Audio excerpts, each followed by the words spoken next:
Hey guys, welcome to, another great day of let's talk about how to bring in investors, how to market them, how to find them.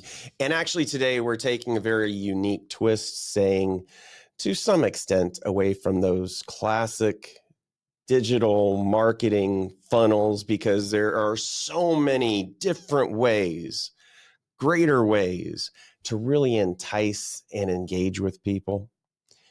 And of course, today we've got literally a Hollywood legend who is using those same skill sets that he learned in LA, where he still is and thankfully safe from the fires, helping people raise capital and crowdfunding. I'm an old guy. I've been in Los Angeles for many years, and I'm very old. Well, and right now you look like you're in a hotel. Where are you at? I'm at the Money Show in Vegas with a client who's doing a presentation here, and we filmed it. And he's, doing quite well. And I'm in the hotel, and I'll be checking out shortly, going back to LA. But yes, I was a director for many years in Los Angeles. As a matter of fact, I'm still in the Directors Guild of America, where I directed many national commercials over the years. And I'm still in the Screen Actors Guild. You brought up the Money Show. You're out there filming. One of your clients is giving a presentation, doing kind of the seminar circuit and presenting to groups. It's not only a great way to promote the awareness, getting your message known and your opportunity known, but it also creates that additional option and opportunity that you're talking about of filming, repurposing for the marketing side as well. Yes, that's what I told him yesterday. A lot of times when you present at one of these shows, people are busy. You'll have 20 people watching if it's a small one. In this case, he had only about 20 people watching, and I said, "Don't worry, this is going to have a long tail." Because the video that we make, not only that, but then I cut in the slides that he showed, and I can structure it with titles and graphics and things and make his presentation into really something and call it a live audience, because it was. And so you can make a presentation like that. Why anyone would do a presentation and not hire a cameraman for a few $100s to film it, I have no idea. Well, anyway, you brought up 2012. And that's the first conference. And if anybody didn't know, crowdfunding didn't exist for investments before 2012. You could not do it. I spent $1 million of the money I made as a big commercial director. I spent $100,000. My mother left me when she died. My Aunt Claire left me $100,000. I sold my 1961 Porsche Roadster made in Belgium. I sold my airplane. I sold my houseboat. The pretty blonde girl I was in love with, the money ran out, and so did she. And so I paid dearly trying to do I called it fan financing in 2006 when Kickstarter came out. They called it crowdfunding. I said, okay, crowdfunding, whatever. And I ran around trying to do crowdfunding. You couldn't do it. You couldn't post an offering for an investment online. And so in 2012, people had heard, by then everybody in the world had heard of me. I beat on everybody's door, all the venture capitalists, all the brokers, everybody trying to finance this tool for financing movies. So in 2012, they invited me to meet Patrick McHenry, and that I was the guy that had been doing this for so long. And I brought a video camera. That's how I said, we're going to film this. If I'm going to meet Patrick McHenry, so I brought a big camera crew and everything and filmed it. And Dara Albright consequently invited me to all the rest of her ever conferences that she ever did, because I came in and videoed it. So she said, we're sure going to invite Gene because he brings the video, So, and for everybody to really understand, I mean, while Gene, and we're going to actually see some of his videos, talk about how to, really leverage it as much as possible. One thing that I always like to emphasize is the repurposing. You're do a presentation and you're filming it. It becomes a video. You're using the transcript to create blogs. You're promoting it through social media, through the shorts, YouTube with the full videos. So what we're talking about here today, it's really one of the basis of how do you hit all the platforms, because at the end of the day, the average investor gets touched. Well, any customer gets touched on average about 6 times before they buy. So being omnipresent and continuous with your marketing and your touches is so unbelievably important. And that's, well, not the only reason, but part of the reason why this is so valuable to learn a thing or two from this guy right here, Gene Massey. Well, you know, a wise man once said, as soon as you think you know, your downfall is inevitable. So if You you know, think you're the smartest guy in the world, you're in a lot of, and I did. That was my trouble. I thought I had such a good idea. I called it cinemashares.com, right? It's not even a website anymore. But I thought I was so smart. I'm going to change the whole movie industry. Everyone's going to finance their movies this way. Not only that, but I'll have the power to control which movies are made. This is what I thought, right? oh In yeah, in the meantime, I lost everything to I try to hate to do hear to that. try to do this. And so by 2012, I realized, you know what, might not be just movies. This could be financing for anything. And now I consult with clients in all the different fields. I don't try to do, I just had a conference the other night with a group of people that want to do movies. So I said, okay, we'll talk to you. But At least you got the experience there. yeah, the thing now is anything can be financed this way. That's what, if any people, anyone is watching, that is the key here. This is you don't go door to door with vacuum cleaners anymore. They're sold online, and So investments are sold online. comically, I cut my teeth doing these Reg D deals early 2000s, way before crowdfunding even existed. And I learned how to do it banging on the phone, basically a boiler room. You had this whole Mhm. process of how to create this pre-existing relationship through the country clubs, networking, and selling insurance or other investments to create the relationship, then turn right around and try to sell the investors some Reg D deals. And Mhm. then crowdfunding became a reality. And to be honest, that's about the only way that it really happens nowadays. Those boiler room days of just banging on phones, they don't really exist. So now it's all about how to work with marketing agencies and the people that know how to drive traffic Right. to your opportunities. That's the key. You put up an offering. It's like just like any product. You put up a product on your website, and unless you do some marketing, nobody's going to know about it.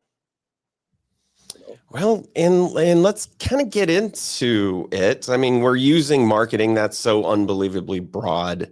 You're a ex-Hollywood director. That is a key part of it all. But for your clients, really, how are you leveraging or diving in, and like are you helping your people get started with Well, driving traffic? the key is getting started, and most people don't realize that you have to have something to start with. You have an idea. People call me up and I've got a script for a movie. No, um, people must know ahead of time that any investor wants to know, how do I get my money back? You know, and Of when course. do I get my money back? And so, what they want to invest in something that shows some promise. They want to see you be successful because they want a piece of it. So if you have nothing, I have had pre IPO, excuse me, pre revenue clients. Very difficult. They've never sold anything. Okay. They have this thing they want to make and everything, you know, and so it's very difficult. So you really need to have a business that you can show to people because you're going to need money to get started. I tell people, Okay. what's it cost to get started? I would say $50,000. We're $12,000 a month, and you're going to need to hire us for a couple of months. Now, why would anybody want to give us $12,000 a month? Because that includes all the video production. That Okay. includes the creation of all the emails. We've got a 65,000 email list. We've got ways to do your social media. You can buy viewers for your social media now, stuff like that. So there's a value Makes there, sense. because you'll pay 12 grand for a movie, and Yeah. with us you'll get the entire package. We even help them with some of their corporate secretarial stuff, keeping records of their minutes and things like that for them. So it's a one-stop shop. Whereas Great. if you go to a big marketing agent, and we only take 2 clients a month, we don't take more than that. We can't. We've got a small team. So you Got go to it. a big agency, they'll have 40 clients, and you get 30 minutes a week to look at the analytics. And if you want to give And with the analytics, let me ask you this. I know a lot of people are encouraged to do pay-per-click, whether it's boosting posts on social media, the Google pay-per-click. Is that something that you work with on your clients, or something that you actually well, recommend against? everything is different. Okay. Pay-per-click would be one option. It could be very expensive. It depends on what you have and what the deal is. The best paying thing that we've seen is Facebook and Instagram ads, and I think most marketing Mhm. companies will agree with that. LinkedIn is also somewhat, but that turns out sometimes more expensive. Again, it depends on exactly what it is, but Facebook and Instagram ads seem to have the best return on ad spend, called Is ROAS. there a type of deal that you say this works really well with more that type of strategy, the pay-per-click strategy, versus more the organic, let's build a community and awareness? Well, first of all, you build the community and the awareness anyway. You go Of out with course. email is the cheapest thing to do, and it also depends on, with our email list, they're prepared to get marketing materials for investments, and we've got 65,000, a list of people that accept our investment opportunities. But if you're just marketing, and I tried to use that for my wife's jewelry, and it didn't work. I got a lot of unsubscribes. We don't want any jewelry. And the email service provider got very upset. They said, "You Mhm. got a lot of unsubscribes. We're going to have to limit your sending on this particular offering." And so, Let you me have to ask be you very this. careful on that. I've been told that if your unsubscribes end up being like 2% or greater, you do start to get kind of blackballed by the email You providers. will, especially if you get spams. Spams are like having the disease. You got spams? How could someone that opted in on your website think you're spam? So if you've got a list that's maybe old or something, so what we Mhm. do is we go clean them. There's zero bounce, Mhm. million verifier, which is cheaper, and there are all sorts of other email verification services, because emails get old. I've got some emails, that are 10 years old and they're not any good anymore. So you have to go get them cleaned every so often before you run the emails again. So it's a very sophisticated, highly restricted method. And so you can't just go buy a list and send out a bunch of emails. No. I think that statement is so important for people to understand. It sounds so easy. Oh, I'm going to go buy a email list of high net worth investors. You can go buy those lists at plenty of data vendors, but Yeah. you're Won't work. blindly sending out. You Won't don't work. have the First of all, those lists are opt-in. usually not very good. They're not really real. You buy an accredited investor list, it's not really a bunch of accredited people. It's a bunch of people they acquired and called it that. So you have to be very careful about buying a list. There is one thing that we've been doing that's maybe tricky. we have a way, we go to a conference and we get everybody on the conference and we Mhm. send it off to a guy who gives us all their emails. And we send them an email. I was at this conference with you and would love to tell you about this offering.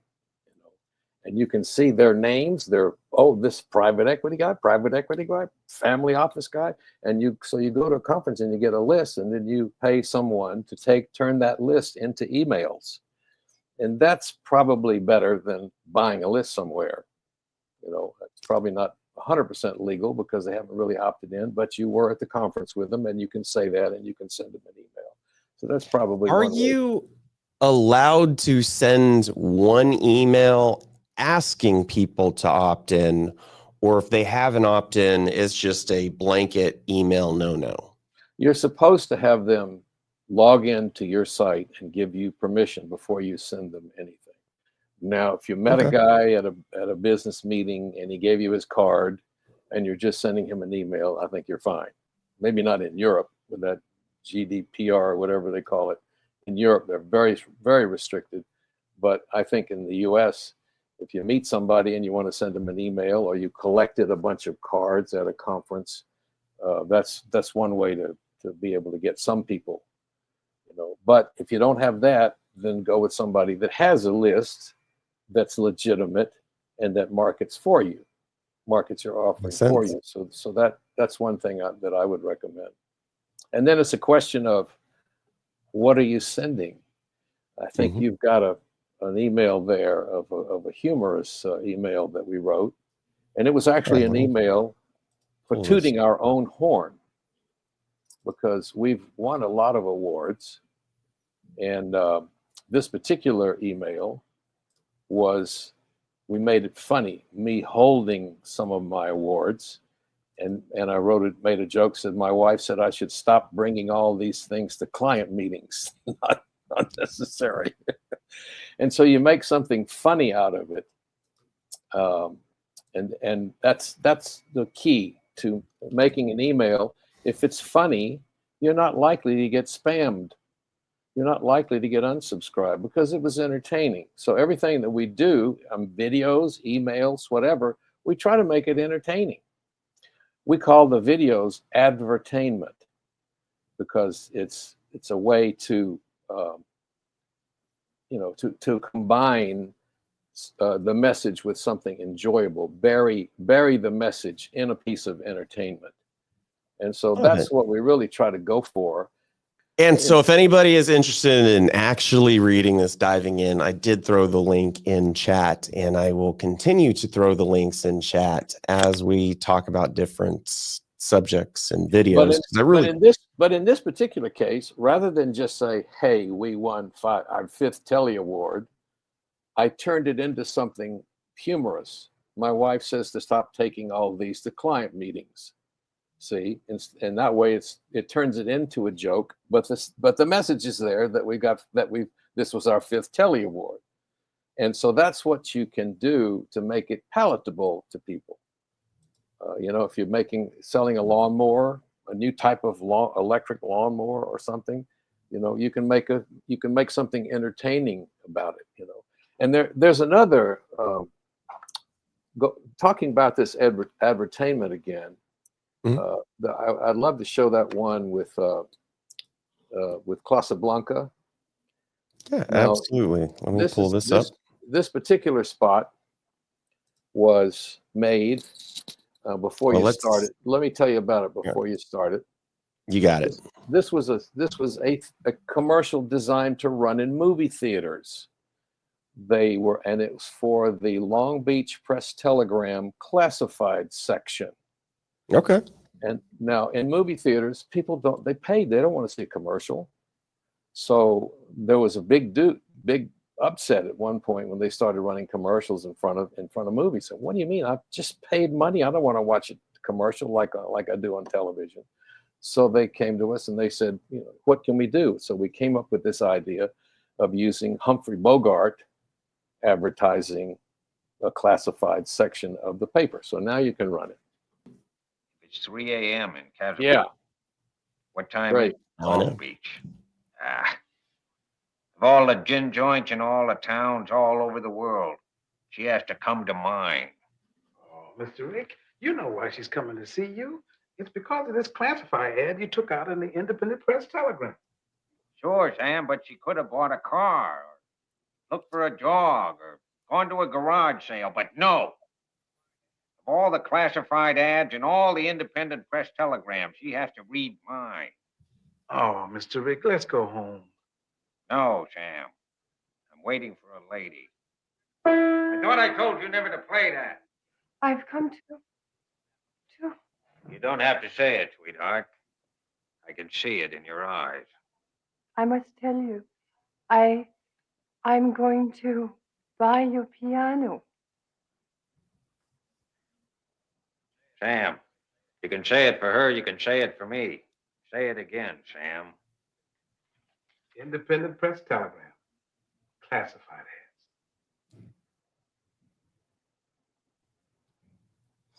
ads. I love it. So by coming up with something like that, what movie theater person would object? You know, it looks kind of funny. And you bury the advertising message in a piece of entertainment. And it certainly told you all the things you needed to know about the classified section, right? If you don't mind, let me ask you a few kind of strategy questions about that. So it was obviously an advertisement. We've got the forum with the pre-movie viewing. It's about a minute and a half. Now, for investments, for crowdfunding, which is really what we're focused on, is there a length that you would recommend, hey, this is really what you should be targeting? A minute. Okay. I would say a minute. And if you'll show one of the stock footage commercials, the interesting thing about this stock footage commercial for a publicly traded company that wanted to get their message out, they needed some videos to put on social media. They didn't have anything. They were a staffing company that does teams. They hire teams for all kinds of staffing. But they didn't have any footage. They didn't even have a logo. You know, they had been doing staffing. And so we created everything for them. We fixed their logo. Go ahead. Just so that everybody understands, we're talking about stock footage. It's not custom. It's available to Yeah, you can go to we use istock.com, the letter I, S-T-O-C-K, istock.com.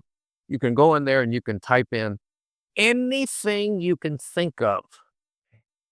Eskimos, battleships, whatever you want, they have footage on, because they've collected over the years all the footage you could ever imagine in a million years. I'm working with a client right now, and they wanted oil derricks. And we've got every kind of oil derrick you ever wanted in a million years, and this stock footage thing. So in this particular case, they didn't have any people that they could show that they've hired. You know, we could have shown somebody that said, yes, we use them. They were very good. But we made 4 commercials for them, all with stock footage, all for $200 worth of stock footage. You get 20 shots for $200. No, excuse me, get 10 shots, $20 a piece for $200 of high quality 4K footage. That's the production values that you would never be able to go out and shoot unless you had a ton of money. So here's play this 60-second spot, and you'll see what they did with medical teams. At Crowdfunding Lawyers, where we do help organize, get you launched with investment opportunities, a lot of what we do is real estate. And this is where stock footage is great. But the reality is it's not all that expensive to hire somebody, a professional videographer that can run drones over the property, around the property. So we're talking about stock footage, but there's so much that you can do with it fairly rapidly. So I just wanted to note that, just because of how many people watch it and are involved with real estate. And I know we're just about to see something else. So with you're okay, I'll play it. Yeah. The mission of medical teams is to save lives. Each team member has this goal in mind: to heal. These teams all have one thing in common: they care.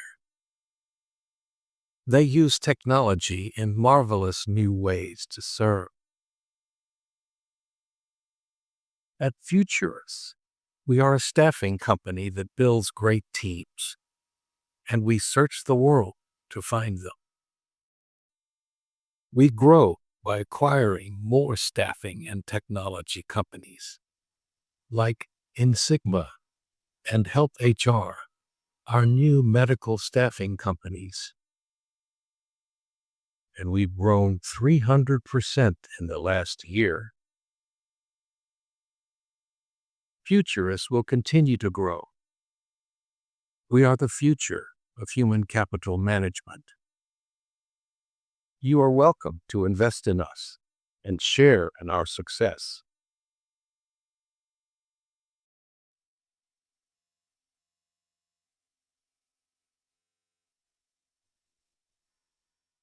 And that campaign of 4 spots won the Telly Award last year.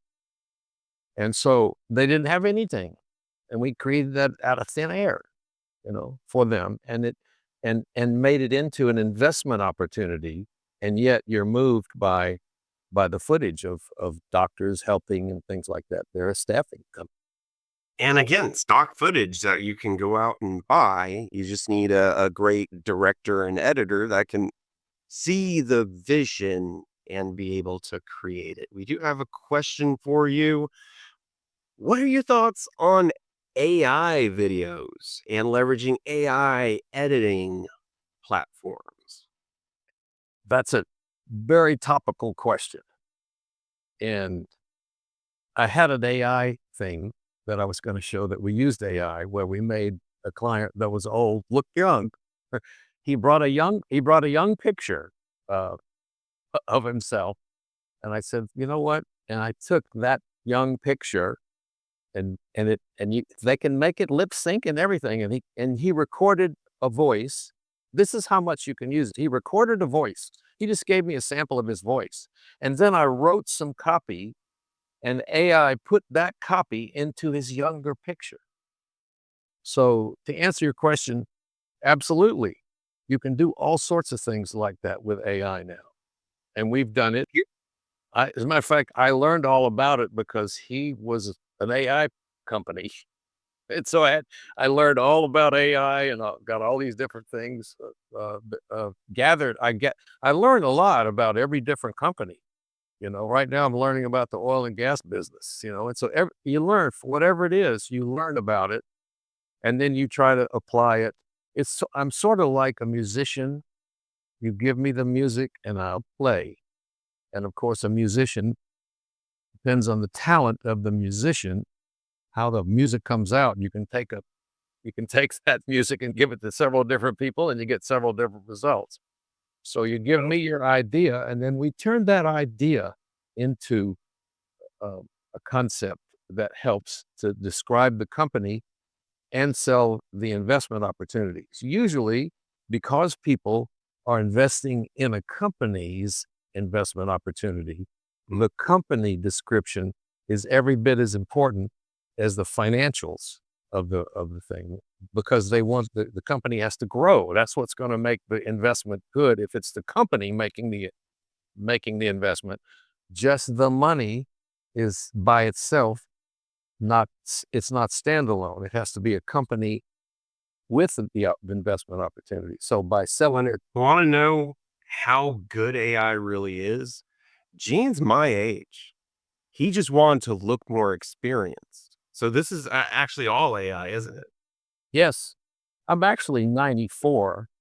And I'm talking through an IA program today because I didn't want to look 94. Nobody would ever hire me if I was 94. We have another question. When you're creating or editing AI videos, is it like ChatGPT that you actually just give it a prompt? Or are these platforms more unique to create the artistry of I haven't, you know, I'm so blown away by AI. The other day, I had a company's logo that I captured off of their website, and I put it into ChatGPT, and I said, please turn this into a transparency so that I could use it in editing. And it did. In the past, you had to send that off to a graphic designer. They would, then later in the day or the next day even, you would get the transparency back, as an SVG file or something, It was a lot of work. Now it's 5 minutes and you get a transparency back that you can edit in. So, and I forgot the original question, but I wouldn't think that you could rely on it entirely. It's more like a tool that you would use in the process. But the process really requires thought. And I must say, I've seen some things with ChatGPT it would have taken me days to do myself. So something for everybody, an exercise, and I hope everybody watching tries this. Now with ChatGPT right in there, it will create images. And so here's the exercise. Go tell ChatGPT to create an image based on your email or Facebook in name and just see what it comes up with. Sometimes they're absolutely The ones that I've done like that, Nate, have been kind of look like AI, It doesn't look the same as if a person had massaged it and put this, but it still comes up with some amazing stuff. But a lot, the majority nailed it. With it is a tool. It is not the guide. You still need that professionalism and expert that's been there, understands it, but also can implement the strategies to maximize the return and the impact. it really needs you both. It needs a person that someone needs to tell it the prompts.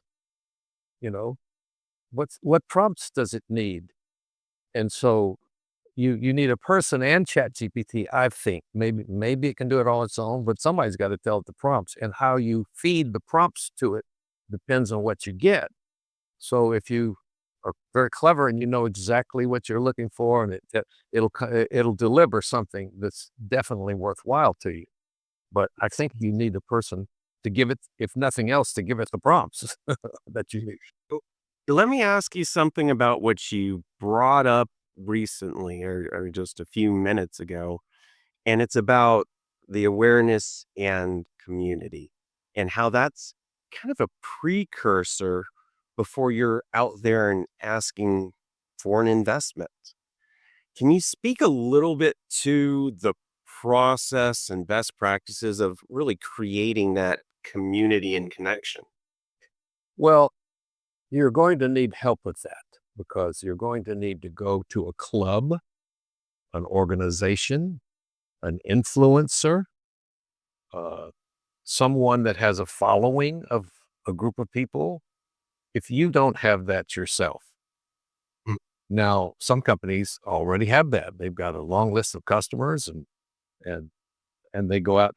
That's one of the best sources for funding is your customers, because they use your product. As a matter of fact, a lot of companies are acquired by their customers. So it's very important that you reach out to people that can identify. Every investor has a sweet spot. If you go to, I had a real estate investor tell me once, this ain't one of them crypto things, is it? And by the same token, someone that's into crypto, they love crypto investments. And so everyone, See what you did with token. so everybody has a sweet spot. Every investor has a sweet spot. And if you can somehow find a group of people that their sweet spot is what you have, that's the key. And so if you have a different weird investment for a pre-revenue product that nobody's ever heard of and they don't really know how that works and it's hard to explain, that's a tough one. And that's why you probably need a guy like us to help explain it. I've done that in times where it was a hard thing to explain. That's how you need to be able to crystallize your message, your opportunity into a few seconds, because that few seconds, they have to gather enough interest to read the rest. So in all types of marketing, whether it's video, email, social media, Instagram ad, whatever it is, what have you got? Jennifer Aniston on the beach? Oh, okay. So you have to have something that where people that, oh yeah, that's right. I love that. Oh, you got one of those? Okay. Or if if you just start off with this is going to make you a lot of money. No, that, that won't do it. If I could ask something and please clarify, and this is, I assume and believe that whether it's a video, a static ad, or a email copy, it's all kind of the artistry around how to engage and influence the viewers, the readers, your audience to take that next step to buy. What do the funnels or, okay, I'm interested in that next step. With the clients that you work with and your experience, what does that next step actually look like? A webinar. And that reason for that is people want to know who is doing this deal. They want to see you. They want to feel you. They want to hear from you because they're going to give you their money. Wait a second. You want me to give you my money? Take my daughter, but not my money. So that's the key. This is what every person looking for investors should think about. That person over there is not you. That's another person over there that you're going to give your money to. And they want to know, is this going to be a good deal? Am I going to get my money back? And when am I going to get it back? And how do I know for sure I'm going to get it back? And what's my exit?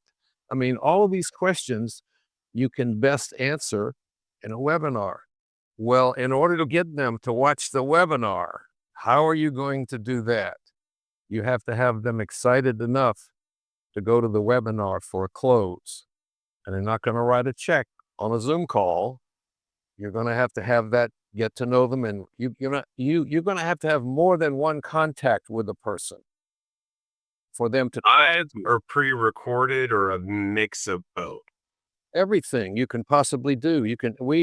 I worked with a client recently, and they had someone at the company that followed up with phone calls. The people that logged in through the portal, they got their names and information. He would call them up, I saw you looked on there. You started an investment, but you didn't finish it. I wonder if you had some questions. And he closed a lot of investments. Once they talk to a person or see a person, you can get an investment online, strictly online. There are people that do that, but it's usually for $100 or $500. Sure, that looks great. I'll put $100 in that.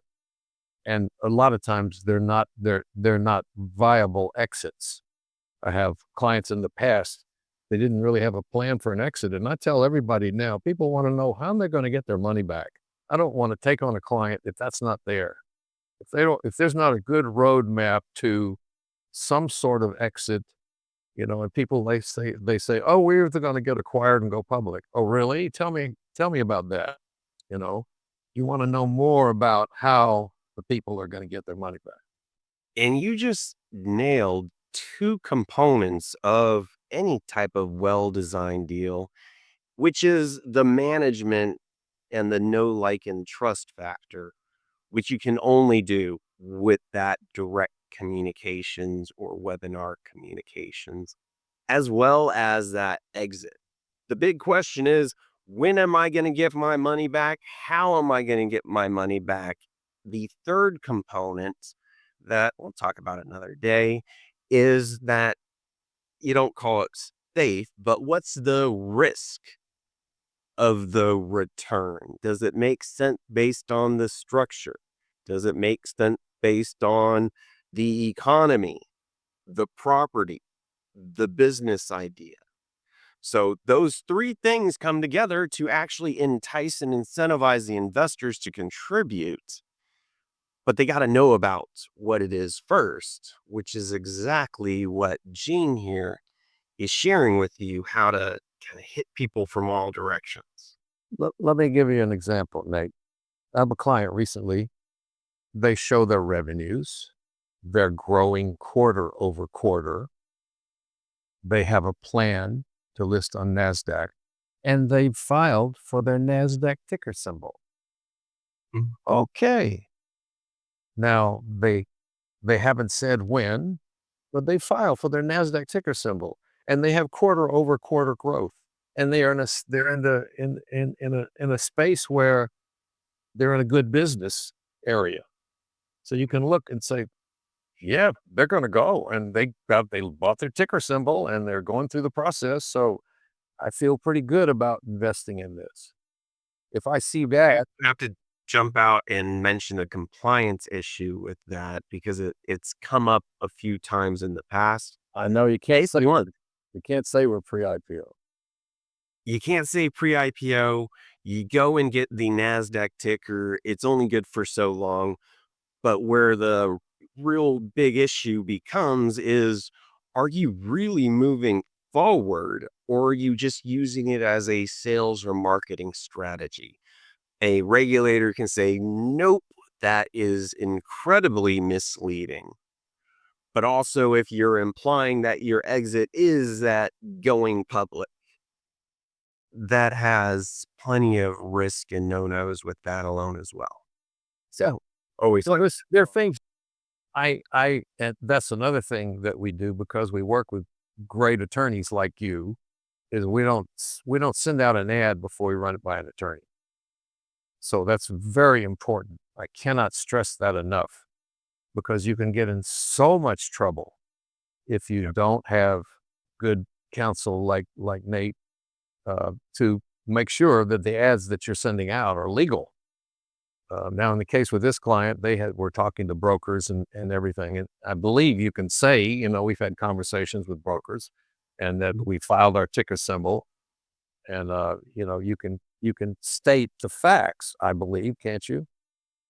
it's kind of a B2B, business to business type introduction rather than that B2C, that consumer being the investor. So there are different rules based on who you're communicating with. So again, it's just important to be compliant. Best Yeah. practices with communications: keep your attorneys close. We're the guys to keep you out of trouble. Yeah, I knew an IPO group, some guys that went on TV and said this IPO is going to really make a lot of money, and the SEC shut them down. So Got the it. funniest story that I have truly experienced, back when I was living in Las Vegas, there was a big ad that was run in the newspaper, made off investments, but MADEOFF investment. Sure enough, it wasn't but a month later, there was another article about that ad from the Secretary of State. Oh my God. Bringing action against the company Madoff Investments. Turns out to be a huge joke nonetheless. Well, yeah, Long story short, do not run an Enron Investments ad. It's going to get you in trouble. So, even though it's comical and it is about having fun. Let me ask you this. This is one of the most important questions that can ever be asked. Response rates. Are you seeing areas and strategies that are really superior in impact to other strategies? well, it's all about how much how many dollars do I get when I spend $1? Return on ad spend. We worked with a client recently. They called us in to consult on a case where they got $4.2 million, but they spent $2 million to get it. And that can happen. Now, you did get $4 million, but you had to spend $2 million to get it. This happens a lot. I talked to a client, this guy was not a client. I just talked to him at a party, and he said, yeah, we just barely got our money back. I said, really? He said, yeah, we got $1 million, but we spent almost $1 million to get it. And so let me ask you about those types of companies. Were they actually revenue producing companies or more that business plan? They were. The ones that I just spoke of were revenue producing. So what, let me tell you, what we do is test. And that's what most marketing companies will do. That you'll go out and spend $5,000 and see what comes back. You don't spend $1 million and see what comes back. You spend $5,000. You change the ads, target different audiences with your material. Different audiences can respond to different ads. And that's another thing that you can massage when you're doing your campaign, is you create an ad that's going to respond to a particular group of people. And so you test. And if you don't do well, you don't go forward. Now, for example, if you're on WeFunder, you have to get $50,000 before they'll file your Form C for you, And most of the platforms, you have to get a certain amount of money before they think you're serious. They call it the friends and family testing the waters rounds, or the pledges, or testing, or whatever you want to call it. But most people will do that to see if you've got a viable offering. Even maybe you don't even belong on a platform. You need to go to a venture capitalist or your Uncle Charlie. So Makes a lot of sense. You really have to test before you spend the money, and that's what we do. Let me ask you this, and in the marketing world, that's called A/B testing, where you're just trying the different strategies. Sure. At least what I've learned a little bit about marketing over the years, it's all about the data. And are you seeing, or are there key metrics, whether we're talking about Find data. um, A lot of people don't. who rate emails? What you're talking about is analytics. Analytics is what you're talking. You nailed it. And without that, you can't make good decisions, it seems. No, you look at analytics on a daily basis. If you're with a big agency, you look at it on a weekly basis after you've already spent a week. With us, we'll look at it on a daily basis. We'll look at it on every test ad that we run. So you'll know, how you did.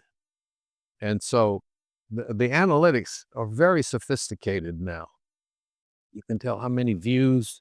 It's all about click-through rate. If you run an Instagram ad, how many clicks and how many clicks went through to your opportunity, and then how many conversions, how many people that click through and that actually invested. Those are called conversions. So that's what it's all about. That's, you measure all that to really determine the successes.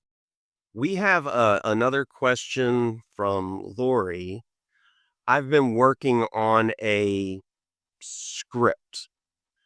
With the script, it's had some contest recognitions, a Kairos finalist. Any opinion if scripts, and it sounds like the goal is to turn it into a TV show. Is that type of product, script to TV, something that is crowdfundable, or have you seen that ever be successful? I've seen it be successful, but only with people that have a track record.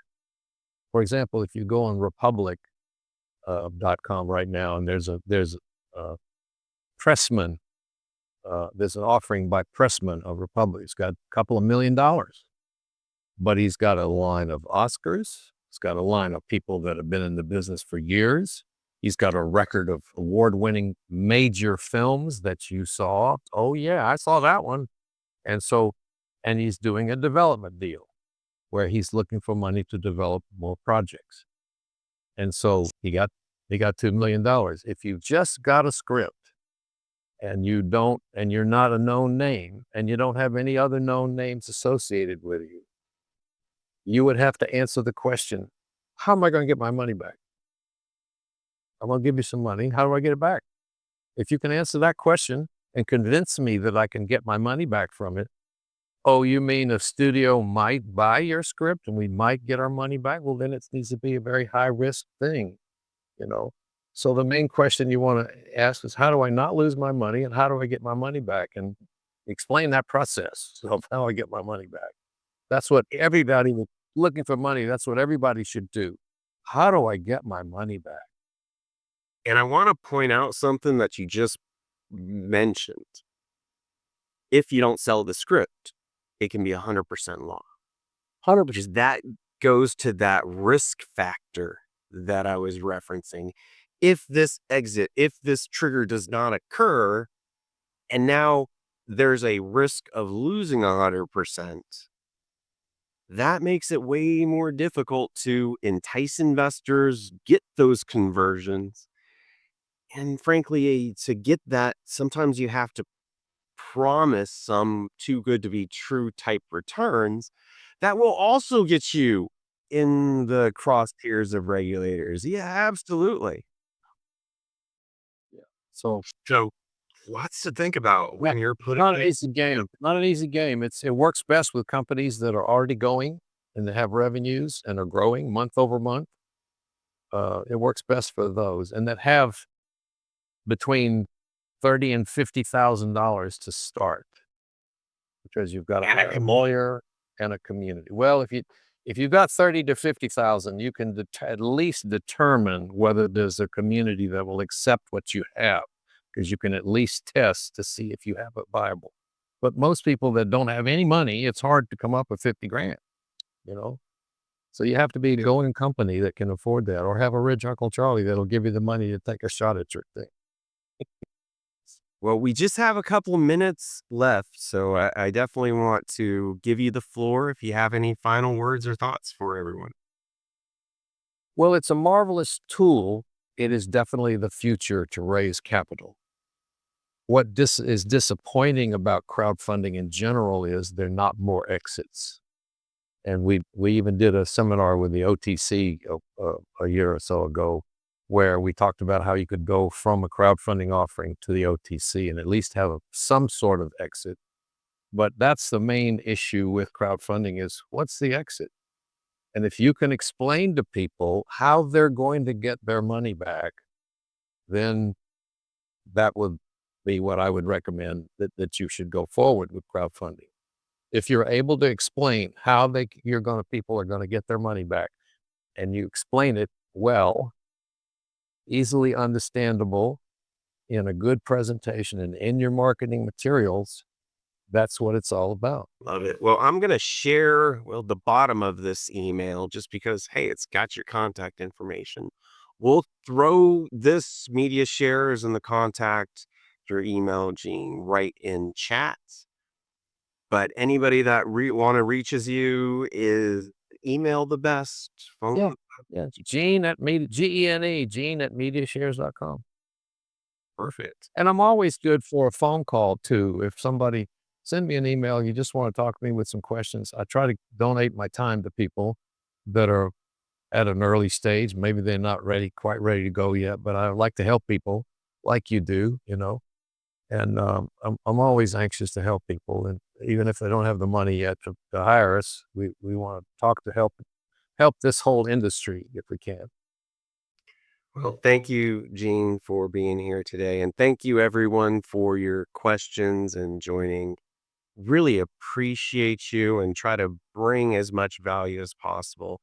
And along those lines, that's where we're bringing these, a Hollywood director, to share some of the strategies, how to apply that to marketing and best practices. So definitely the types of issues for you to think about. And if you don't already have the knowledge, haven't done it in the past, definitely reach out to the professionals like Gene Massey. So thank you all for joining today. Thank you, Nate. Bye-bye. Bye-bye.